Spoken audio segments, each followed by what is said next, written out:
je suis Axel Bernu, effectivement, la présidente de Sagacite Communication. Je suis accompagnée de Stéphane Camerlin, qui est à la fois directeur exécutif, il s'occupe de tout l'aspect commercial, et qui est le directeur artistique, en fait, qui supervise tout ce qui est design graphique, conception graphique, qui se présentera à lui-même.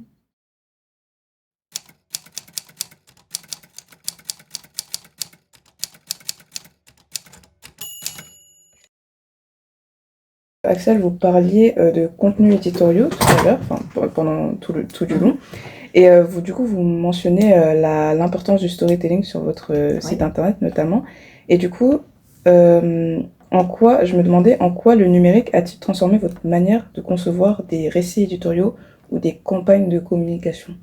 Il l'a modifié, pas sur le fond, c'est-à-dire la base c'est écrire quelque chose de cohérent, concis, qui passe bien le message. Donc c'est bien écrire. Mais, donc cette base-là, elle n'est pas modifiée. D'accord. Mais il l'a modifiée parce que l'accès à la connaissance, aux informations est démultiplié. Donc on peut aller chercher plein de choses qu'il faut synthétiser ensuite. On peut même faire synthétiser par ChatGPT maintenant. Avant, il fallait passer des heures en bibliothèque dans l'encyclopédie universelle et j'ai jamais connu cette ère. Moi, assez vite, j'étais dans l'internet et tout ça, même si ça a été il y a 30 ans. Mais pas si vieux quand même. Et la deuxième chose, c'est qu'il l'a modifié parce que maintenant, il y a des codes à suivre pour être référencé. Donc c'est le SEO en fait, ou le SEA, enfin tout le référencement.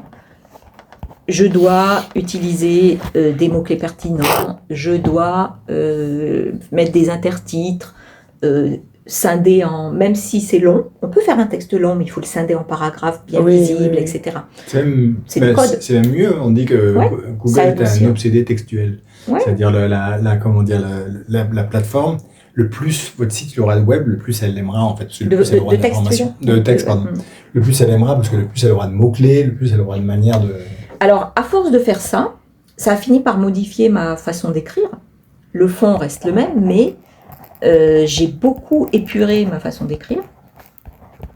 Et donc, je demande aux gens avec qui je travaille, à qui je sous-traite des écrits, aussi travailler ça. Quand je supervise un écrit, quand on fait un contrôle qualité, il faut se retrouver. C'est pas écrit par nous, par moi, ou ni par Stéphane, mais ça lui arrive d'écrire aussi. Hein. Mais il faut que ça soit dans notre logique, Sagacite. Il faut que ça ressemble.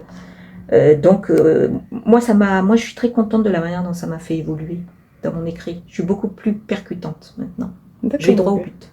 Okay. Je trouve, je me lance peut-être. Dans tous les cas, dans les critères que je me fixe, ça m'a forcé à faire cet effort d'épure là, de concision et d'aller droit au but. Du coup, maintenant, l'œil, il est très aiguisé.